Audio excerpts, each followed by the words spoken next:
Hello बच्चों, कैसे हैं आप सब।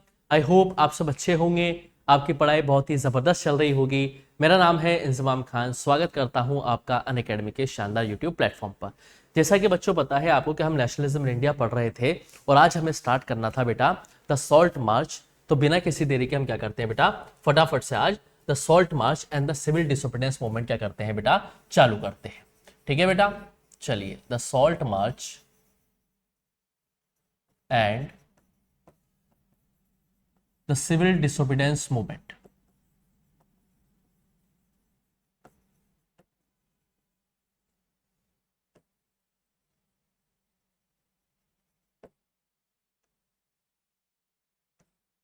ठीक है बेटा, the salt march and the civil disobedience movement. देखिए बेटा, हमने क्या बात करी थी कि 1929 में जो लाहौर के अंदर सेशन हुआ कांग्रेस का, उसमें पंडित जवाहरलाल नेहरू ने पूर्ण स्वराज की बात करी और घोषणा करी कि आने वाली 26 जनवरी 1930 को हम भारत का स्वतंत्रता दिवस यानी कि इंडिपेंडेंस डे मनाएंगे। लेकिन उनकी इस बात के ऊपर ज्यादा टेंशन नहीं मिला, तो महात्मा गांधी ने क्या सोचा कि कुछ हमें एक ऐसा टॉपिक लेना पड़ेगा जिससे हम मास लेवल पे लोगों को इकट्ठा कर सके। तो उनको नजर आया बेटा सॉल्ट। सॉल्ट उन्हें एक बेसिक सिंबल लगा बेटा, जिससे लोगों को क्या किया जा सकता है बेटा, यूनाइट किया जा सकता है। तो उनको लगा कि सॉल्ट क्या करना चाहिए बेटा, सॉल्ट के ऊपर मुद्दा बनाना चाहिए। तो हुआ क्या बेटा, 31 जनवरी, कब की बात कर रहा हूं बेटा मैं, 31 जनवरी 1930 को महात्मा गांधी ने वायसरॉय, या हम कह सकते हैं वायसरॉय इरविन को एक लेटर लिखा। क्या लिखा बेटा, एक लेटर लिखा जिसमें 11 डिमांड्स उनके जरिए मांगी गई। 11 डिमांड्स का एक शर्त या 11 शर्तें उस लेटर के अंदर वायसरॉय इरविन को महात्मा गांधी ने एक लेटर लिखा 31 जनवरी 1930 को। सर ये 11 डिमांड्स क्या थी? इन 11 डिमांड्स में सभी हर एक कैटेगरी हर एक क्लास के आदमी को शामिल किया गया था, ताकि किसी को भी ये ना लगे कि उनके साथ किसी भी तरीके का भेदभाव किया गया है। क्लियर है क्या बेटा आप सभी को यहां तक? ठीक है, ये बात आपको ध्यान रखनी है। और 11 डिमांड, इसमें सबसे जो मेन डिमांड थी वो ये डिमांड थी कि ब्रिटिश गवर्नमेंट के जरिए सॉल्ट के ऊपर जो टैक्स लिया जा रहा है, क्या लिया जा रहा है बेटा, सॉल्ट के ऊपर जो टैक्स लिया जा रहा है वो क्या होना चाहिए बच्चों, एबोलिश होना चाहिए। क्या होना चाहिए बच्चों, एबोलिश होना चाहिए। समझ रहे बेटा? वापस समझाता हूं कि 31 जनवरी 1930 को महात्मा गांधी के जरिए लॉर्ड वायसरॉय इरविन को एक 11 डिमांड्स का पत्र लिखा गया, लेटर लिखा गया, जिसमें सभी जनरल इंटरेस्ट की डिमांड्स थी। लेकिन इसमें मेन डिमांड क्या थी कि जो सॉल्ट के ऊपर टैक्स सरकार गवर्नमेंट के जरिए वसूल किया जाता है वो एबोलिश होना चाहिए। क्यों होना चाहिए? क्योंकि सॉल्ट क्या है बेटा, एक बेसिक एसेंशियल नीड है हर एक इंडिविजुअल की, चाहे वो अमीर हो चाहे वो गरीब हो, किसी भी कैटेगरी का आदमी हो। सॉल्ट क्या करता है बेटा, हर एक इंडिविजुअल कंज्यूम करता है। तो यहां पे महात्मा गांधी ने क्या डिमांड करी बेटा, कि सॉल्ट जो है वो क्या होना चाहिए बेटा, सॉल्ट के ऊपर टैक्स लगा हुआ है वो एबोलिश होना चाहिए। और महात्मा गांधी ने साथ के साथ इस लेटर के साथ एक अल्टीमेटम भी लिखा कि अगर आपने 11 मार्च तक हमारी डिमांड्स को पूरा नहीं किया तो हम क्या करेंगे, एक बड़े लेवल पे क्या करेंगे बेटा, मूवमेंट लॉन्च करेंगे। महात्मा गांधी ने क्या एक अल्टीमेटम दिया कि अगर आपने 11 मार्च तक हमारी सभी डिमांड्स को पूरा नहीं किया तो हम क्या करेंगे बेटा, कांग्रेस पार्टी जो है एक बहुत ही बड़ा मूवमेंट क्या करेगी बेटा, लॉन्च करेगी। लेकिन ब्रिटिश गवर्नमेंट ने ऐसा नहीं किया। ब्रिटिश गवर्नमेंट ने ऐसी बात नहीं मानी कि उन्होंने, ब्रिटिश गवर्नमेंट ने मतलब उनकी डिमांड्स के ऊपर अमल नहीं किया।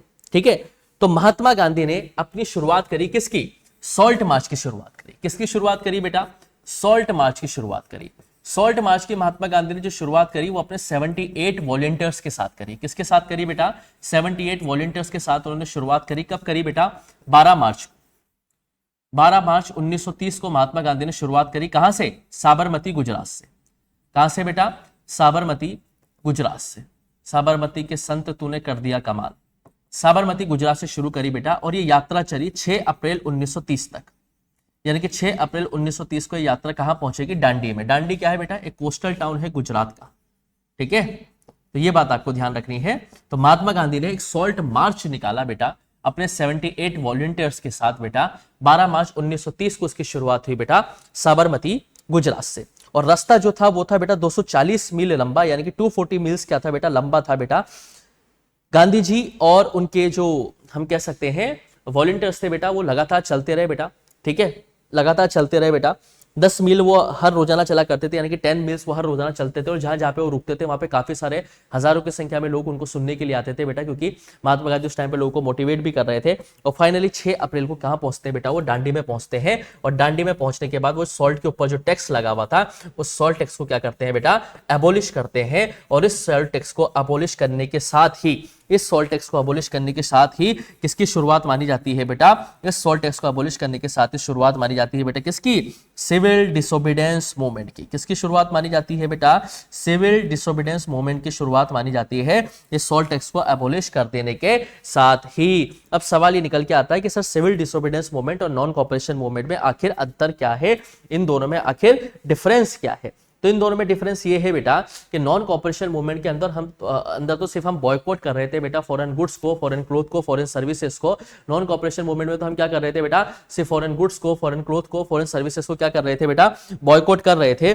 लेकिन क्या बात कर रहा हूं बेटा मैं, सिविल डिसोबीडियंस मूवमेंट के अंदर हम foreign goods, foreign cloth, foreign services को बॉयकॉट तो करेंगे ही करेंगे, लेकिन साथ के साथ अब हम क्या करेंगे बेटा, कॉलोनियल लॉज जो है यानी कि ब्रिटिश गवर्नमेंट के जरिए जो लॉज बनाए गए हैं, कानून बनाए गए हैं बेटा, उनको भी अब हम क्या करेंगे बेटा, ब्रेक करेंगे। समझ में आ रही है नहीं आ रही है बेटा बात, समझने की कोशिश करो क्या बात हो रही है बेटा।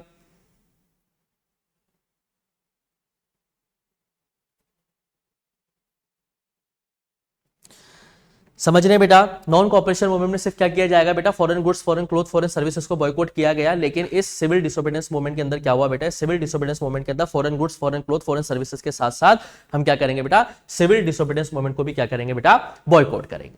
अब जब ये मूवमेंट स्प्रेड हुआ बेटा तो सभी लोगों ने महात्मा गांधी का सपोर्ट किया, काफी सारे लोगों ने foreign goods, foreign services, foreign cloth को बॉयकॉट किया, सॉल्ट पे टैक्स देने के लिए मना कर दिया, लिकर की शॉप्स पे दुकानें ताले लगा दिए गए बेटा, पीजेंट्स ने रेवेन्यू चौकीदारी टैक्सेस देने के लिए मना कर दिया, और ट्राइबल्स ने भी बेटा फॉरेस्ट लॉस को ब्रेक करते हुए बेटा जंगलों में जाना शुरू कर दिया और अपने फ्यूल वुड वहां से कलेक्ट करना शुरू कर दिया और वहां पे अपने कैटल्स को ग्रेस करना शुरू कर दिया। यानी कि पूरी तरीके से हम क्या कर रहे हैं बेटा, पूरी तरीके से हम क्या कर रहे हैं बेटा, कॉलोनियल लॉस को क्या कर रहे हैं बेटा, ब्रेक कर रहे हैं।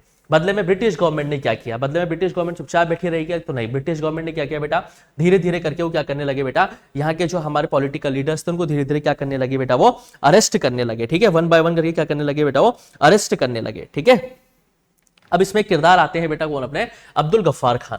कौन आते हैं बेटा, अब्दुल गफ्फार खान। अब्दुल गफ्फार खान जो थे बेटा वो महात्मा गांधी के बहुत ही बड़े अच्छे दोस्त भी थे और उनसे काफी ज्यादा प्रभावित भी थे बेटा।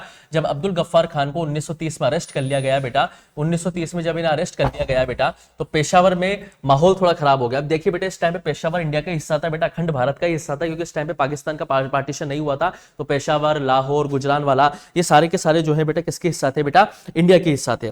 तो अब्दुल गफ्फार खान जो कि महात्मा गांधी के बहुत अच्छे दोस्त, उनके डिसिपल भी थे बेटा, उनको अप्रैल 1930 में अरेस्ट कर लिया गया बेटा। और पेशावर के अंदर बेटा काफी ज्यादा इनको अरेस्ट करने के बाद बहुत ही गर्म माहौल हमें देखने को मिला बेटा, पुलिस और जनता के बीच में, और काफी सारे लोग इसमें क्या हुए बेटा, मारे भी गए। समझ पा रहे बेटा। और कुछ टाइम के बाद क्या हुआ बेटा, अब्दुल गफ्फार खान को तो अरेस्ट कर ही लिया गया था, कुछ टाइम के बाद क्या हुआ बेटा, महात्मा गांधी को भी क्या कर लिया गया बेटा, महात्मा गांधी को भी अरेस्ट कर लिया गया।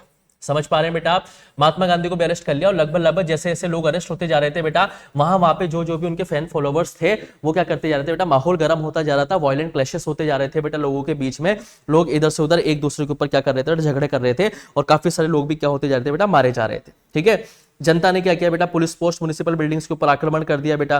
ठीक है, गवर्नमेंट भी क्या कर रही है, बहुत पूरी तरीके से ब्रूटल रेप्रेशन से लोगों को पीट रही है बेटा। पीसफुल सत्याग्रह पर अटैक किया जा रहा है, वुमेन, चिल्ड्रन किसी को भी नहीं छोड़ा जा रहा है बेटा, और लगभग 1 लाख पीपल्स को क्या किया गया बेटा, अरेस्ट किया गया। अब क्या हुआ बेटा, हिंसा बढ़ गई। अब हिंसा बढ़ने के साथ साथ क्या होता है, जब जब हिंसा बढ़ती है तब तब महात्मा गांधी नाराज हो जाते हैं, और महात्मा गांधी ने हिंसा को बढ़ते हुए देख फाइनली क्या बोला बेटा, कि इस मूवमेंट को यानी कि कॉल ऑफ कर दिया बेटा। किसको कॉल ऑफ कर दिया बेटा, सिविल डिसोबीडियंस मूवमेंट को क्या कर दिया बेटा, कॉल ऑफ कर दिया महात्मा गांधी ने, बढ़ती हुई हिंसा को देखते हुए बेटा। और एक पैक्ट में वो एंटर होते हैं बेटा, किसके साथ, इरविन के साथ, जिसे हम क्या बोलते हैं बेटा, गांधी इरविन पैक्ट, जिसे हम क्या बोलते हैं बेटा, गांधी इरविन पैक्ट। एक समझौता वो करते हैं बेटा इरविन के साथ, गांधी इरविन पैक्ट। ठीक है, क्योंकि कॉल ऑफ कर दिया बेटा सिविल डिसोबीडियंस मूवमेंट को, क्योंकि हर जगह पे क्या हो रहा था बेटा, हर जगह पे माहौल खराब होता जा रहा था बेटा, जगह जगह पे क्या होते जा रहे थे बेटा, क्लैशेस बढ़ते जा रहे थे बेटा। तो गांधी जी क्या करते हैं बेटा, एक पैक्ट साइन करने के लिए तैयार हो जाते हैं बेटा इरविन के साथ 5 मार्च 1931 को। कहां पार्टिसिपेट करना शुरू हो जाते हैं बेटा, 5 मार्च 1931 को फैसला हो जाता है कि ठीक है एक पैक्ट साइन करेंगे। अब इस पैक्ट के तहत बेटा महात्मा गांधी को सेकंड राउंड टेबल कॉन्फ्रेंस के लिए कहां बुलाया जाता है, लंदन बुलाया जाता है। कहां बुलाया जाता है बेटा, सेकंड राउंड टेबल कॉन्फ्रेंस को अटेंड करने के लिए लंदन बुलाया जाता है। बदले में महात्मा गांधी को साथ ही शर्त रखी जाती है कि जब आप सेकंड राउंड टेबल कॉन्फ्रेंस में पार्टिसिपेट करने के लिए लंदन पहुंचेंगे तो जितने भी पॉलिटिकल लीडर्स जेल में बंद हैं उन्हें क्या कर दिया जाएगा बेटा, आजाद कर दिया जाएगा। कुछ इस तरीके की शर्तें क्या हुई बेटा, रखी गई सेकंड राउंड टेबल कॉन्फ्रेंस को होने से पहले। ठीक है बेटा।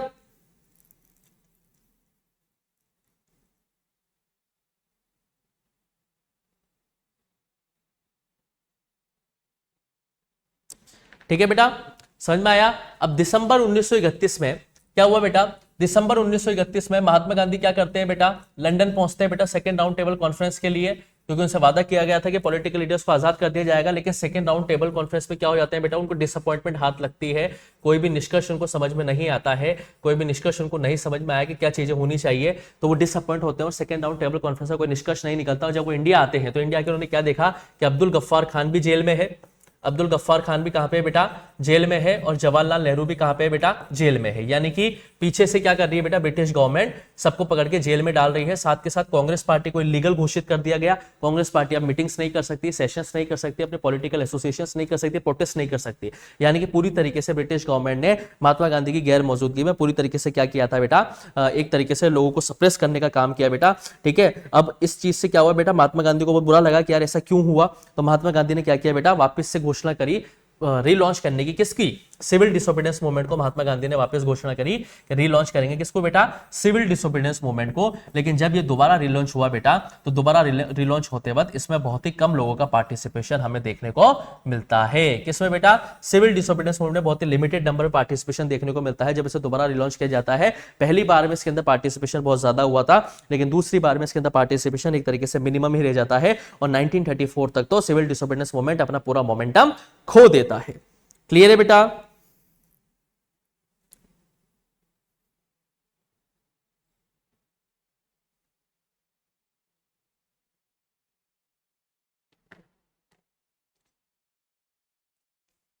चीजें क्लियर है बेटा।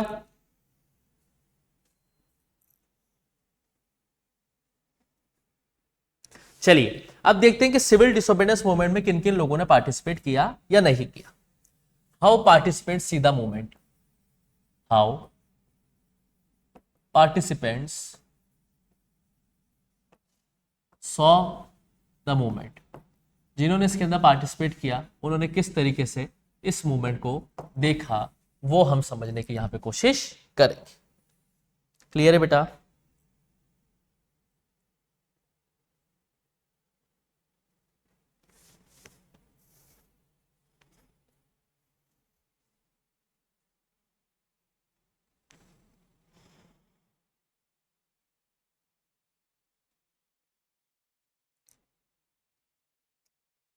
अब देखिए, हम ये कह सकते हैं कि चार तरह के किरदार लोगों ने इसमें पार्टिसिपेट किया। शॉर्ट शॉर्ट में समझाता हूं आपको। एक थे रिच पीजेंट्स,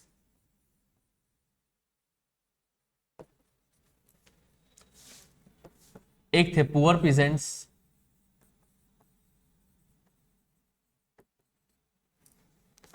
ठीक है, एक थी आपकी इंडस्ट्रियल बिजनेस क्लास,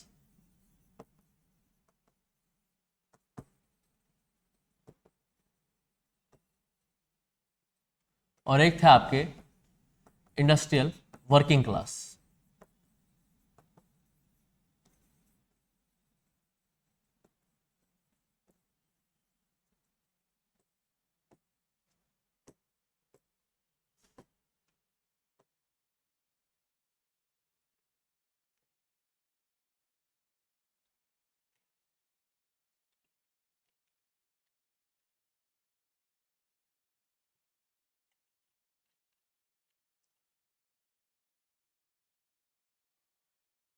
समझ में आया बेटा।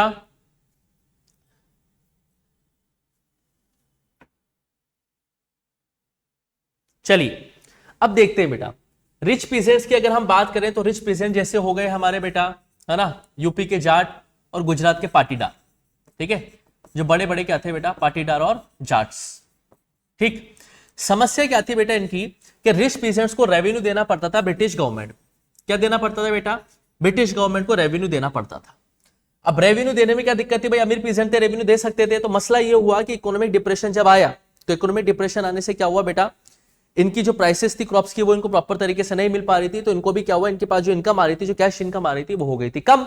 तो जाहिर सी बात है ये पूरी तरीके से ब्रिटिशर्स को पैसा नहीं दे पा रहे थे, और ब्रिटिशर्स से इन्होंने रिक्वेस्ट भी करी कि हमारे रेवेन्यू कम कर दो, लेकिन ब्रिटिशर्स ने इनकी बात को माना नहीं। तो इनकी क्या डिमांड थी कि जो रेवेन्यू लिया जा रहा है, इस रेवेन्यू को क्या किया जाए, इस रेवेन्यू में हमें रिलैक्सेशन दिया जाए। लेकिन ब्रिटिश गवर्नमेंट मानने को तैयार नहीं थे। तो इस रेवेन्यू को रिलैक्सेशन करने के लिए इन्होंने फर्स्ट बार जब सिविल डिसोबीडियंस मूवमेंट हुआ, उसमें इन्होंने क्या किया बेटा, पार्टिसिपेट किया।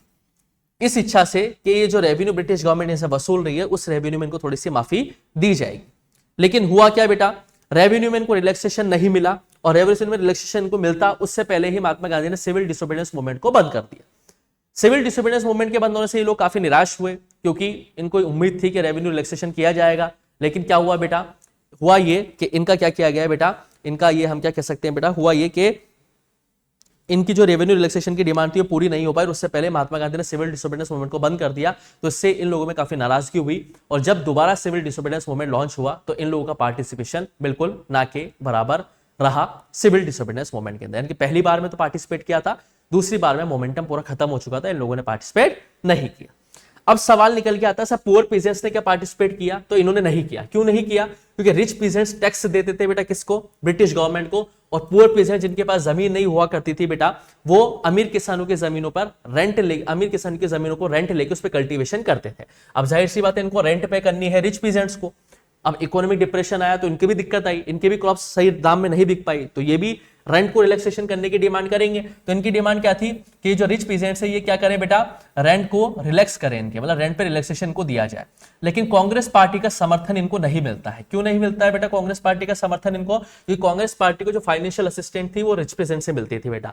पार्टी को रन करने के लिए जो पैसा चाहिए वो फाइनेंशियल असिस्टेंस कहां से मिलेगी? रिच पीजेंट से। तो अगर पुअर पीजेंट्स को सपोर्ट करेंगे, जो रेंट रिलैक्सेशन की बात कर रहे हैं, तो इससे रिच पीजेंट्स नाराज हो जाएंगे। तो कांग्रेस पार्टी का समर्थन जो है पुअर पीजेंट्स के साथ नहीं था, इसलिए पुअर पीजेंट्स ने क्या किया बेटा, सिविल डिसोबीडियंस मूवमेंट के अंदर पार्टिसिपेट नहीं किया। याद रखना है बेटा, ठीक है ना, फर्स्ट बार में किया और सेकंड बार में भी नहीं किया, क्योंकि कांग्रेस पार्टी कभी भी पुअर पीजेंट्स के साथ खड़े होने को तैयार नहीं थी। बताइए बेटा, यहां तक चीजें क्लियर हो गई आपको? हो गई। अब हम आगे देखते हैं इंडस्ट्रियल बिजनेस क्लास के बारे में। अब ये बिजनेस क्लास के लोग हैं बेटा। फर्स्ट वर्ल्ड वॉर के दौरान इन्होंने जबरदस्त तरीके से पैसा कमाया, ठीक है, एक्सपोर्ट बड़े थे फर्स्ट वर्ल्ड वॉर के दौरान, खूब पैसा कमाया। लेकिन ब्रिटिशर्स ने फर्स्ट वर्ल्ड वॉर के बाद रेस्ट्रिक्शंस ऐसे लगाए बेटा ट्रेडिंग के ऊपर कि इनकी जो गुड्स थे वो बिक नहीं पा रहे थे, सही दाम पे नहीं बिक पा रहे थे। तो और दूसरी बात यह है कि रुपये की वैल्यू जो थी वो इंटरनेशनल मार्केट में कम थी, तो इनको दोहरा नुकसान हो रहा था बेटा। तो कुछ बड़े बड़े इंडस्ट्रीज थे जैसे पुरुषोत्तम दास, जेडी बिरला वगैरह, उन लोगों ने इस इच्छा में सिविल डिसोबीडियंस मूवमेंट के अंदर पार्टिसिपेट किया कि जो रेस्ट्रिक्शंस लगे हुए हैं ट्रेडिंग पे, जो रेस्ट्रिक्शंस लगे हुए हैं ट्रेडिंग पे वो क्या होंगे बेटा, हटेंगे। और साथ के साथ, ठीक है, रेस्ट्रिक्शंस और ट्रेडिंग जो है वो हटेंगे, और साथ के साथ इनकी ट्रेडिंग क्या हो पाएगी बेटा, इजिली आराम से हो पाएगी, ठीक है। इस उम्मीद में इन्होंने क्या किया बेटा, सिविल डिसोबीडियंस मूवमेंट के अंदर पार्टिसिपेट किया। लेकिन हुआ क्या बेटा, सिविल डिसोबीडियंस मूवमेंट में इनकी जो डिमांड थी वो सक्सेसफुल इंप्लीमेंट होती, उससे पहले महात्मा गांधी ने सिविल डिसोबीडियंस मूवमेंट को बंद करने का फैसला कर लिया। और साथ के साथ सोशलिज्म की विचारधारा भी बढ़ती जा रही थी बेटा, क्योंकि सोसाइटी के अंदर लोग सोशलिज्म की विचारधारा से प्रभावित थे कि सोसाइटी में रिसोर्सेस इक्वली डिस्ट्रीब्यूट होने चाहिए, और ये पूरी तरीके से इनके विरोध में थी। तो सिविल डिसोबीडियंस मूवमेंट जब बंद हुआ और फिर दोबारा जब चालू हुआ तो इंडस्ट्रियल बिजनेस क्लास के लोगों का पार्टिसिपेशन इसमें देखने को नहीं मिला, या ना के बराबर देखने को मिला। तो फर्स्ट टाइम में तो पार्टिसिपेट किया था, लेकिन सेकंड टाइम इनका पार्टिसिपेशन हो गया था एकदम मिनिमम। अब सर बात आएगी वर्किंग क्लास ने क्या पार्टिसिपेट किया? क्या वर्किंग क्लास ने बहुत ही मिनिमम नंबर पे पार्टिसिपेट किया। क्यों? क्योंकि वर्किंग क्लास की सिचुएशन भी पुअर पीजेंट्स की तरह थी। इंडस्ट्रियल वर्किंग क्लास ने मिनिमम लेवल ऑफ पार्टिसिपेशन किया, मिनिमम पार्टिसिपेशन किया, और ज्यादा पार्टिसिपेशन देखने को मिला नागपुर में। नागपुर में क्यों मिला बेटा? क्योंकि नागपुर में जो वर्कर्स थे वो महात्मा गांधी की आइडियोलॉजी से बहुत ज्यादा प्रभावित थे। ये जानते हुए भी कि कांग्रेस पार्टी इनको कभी समर्थन नहीं करेगी, फिर भी महात्मा गांधी को पसंद करने के चक्कर में, महात्मा गांधी के फैन फॉलोइंग होने के चक्कर में कुछ वर्कर्स इनका सपोर्ट किया। इन्होंने क्या किया बेटा, बॉयकॉट भी किया फॉरेन गुड्स को, फॉरेन सर्विसेज को, लिकर की दुकानों में तालों लगा दिया, रेलवे वर्कशॉप्स में लोग हड़ताल पे चले गए, डॉक वर्कर्स जो थे बेटा वो भी हड़ताल पे चले गए। लेकिन ऐसा कुछ नहीं हुआ, क्योंकि कांग्रेस पार्टी कभी भी वर्कर क्लास के साथ समर्थन में नहीं थी, क्योंकि अगर वो वर्किंग क्लास के समर्थन में आ जाती तो एक बिजनेस क्लास उनसे नाराज हो जाता, बिजनेस क्लास से जो फाइनेंशियल असिस्टेंस आ रहा था वो कभी भी कांग्रेस पार्टी को नहीं मिल पाता। तो ये जानते हुए भी कि वर्किंग क्लास को कांग्रेस पार्टी का समर्थन नहीं मिलेगा, तो मिनिमम लेवल पे सिविल डिसोबीडियंस मूवमेंट के अंदर पार्टिसिपेशन देखने को मिला, और सिर्फ पार्टिसिपेशन भी उन लोगों ने किया बेटा जो कि महात्मा गांधी की आइडियोलॉजी से बहुत ज्यादा क्या थे बेटा, प्रभावित थे। याद रह जाएगी बेटा बात, यहां तक सबको क्लियर है? कोई डाउट है क्या इसमें बेटा?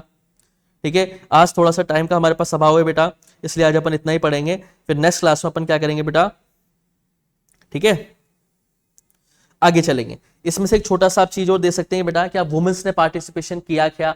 वुमेन्स का भी यहाँ पे एक इंपॉर्टेंट रोल आता है बेटा। हाँ बेटा, सिविल डिसोबीडियंस मूवमेंट के अंदर वुमेन्स ने पार्टिसिपेशन किया था। जब महात्मा गांधी साल्ट टू मार्च निकाल रहे थे बेटा, तो काफी सारी महिलाएं उनको सुनने के लिए आती थी। सिविल डिसोबीडियंस मूवमेंट के अंदर वुमेन्स ने पार्टिसिपेशन किया, बहुत जबरदस्त तरीके से किया। बल्कि नेचर क्या क्या कहते हैं बेटा, हम लैंड को सर्व करना, लैंड की सर्विस करना भी जो है उन्होंने अपना क्या माना बेटा, उन्होंने अपना धर्म माना। ठीक है, क्या माना बेटा, धर्मा माना। ठीक है, धर्म माना। काफी सारी महिलाओं को जेल में भी जाना पड़ा, लेकिन फिर भी महिलाओं को इक्वल पॉलिटिकल राइट्स नहीं दिया गया। इनफैक्ट महात्मा गांधी की आइडियोलॉजी भी ऐसी थी कि महिलाओं को घर में रहकर चूल्हा चौका करना चाहिए, अच्छी मम्मियां बने, अच्छी बीवियां बने, बाहर के मेट्रो में ज्यादा ना उलझे। ऐसी आइडियोलॉजी महात्मा गांधी की थी। और कांग्रेस पार्टी ने वुमेन्स का इतना तगड़ा रोल था सिविल डिसोबीडियंस मूवमेंट के अंदर कि उन्होंने लैंड को सर्व करने के लिए अपना धर्म समझा। और काफी सारी महिलाएं सिविल डिसोबीडियंस मूवमेंट के तहत जेल में भी गई बेटा, अरेस्ट भी हुई, लेकिन फिर भी कांग्रेस पार्टी ने इक्वल पॉलिटिकल राइट्स या अपने साथ बिठाना पसंद नहीं किया। तो इस तरीके से डिफरेंट डिफरेंट लेवल्स के लोगों ने पार्टिसिपेट किया था बेटा सिविल डिसोबीडियंस मूवमेंट के अंदर, लेकिन लगभग सभी को लोग क्या रहे थे बेटा, इसमें नाखुश रहे थे।